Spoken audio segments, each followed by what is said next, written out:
तुमच्या या भक्तीमुळे मी प्रसन्न झालो।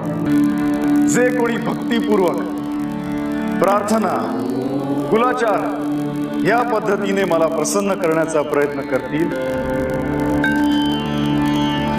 त्या भक्तांनी मला श्रद्धापूर्वक हाक मारताच तत्क्षणी मी त्यांच्या हाकेस धावून हे लोक हो, ज्या घरामध्ये या रूपाचे कुलाचार घडतील त्या घरावर माझी सदैव कृपा राहील।